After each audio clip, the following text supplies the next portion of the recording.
You ask Tiger to solve. This deals with linear equations with one unknown. The final result is x equals 10. Let's solve it step by step. Simplify the expression. Simplify the arithmetic. Group all constants on the right side of the equation.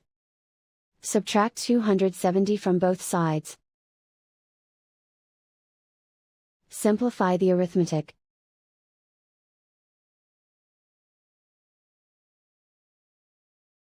Isolate the x. Divide both sides by 9. Simplify the fraction. Find the greatest common factor of the numerator and denominator. Factor out and cancel the greatest common factor.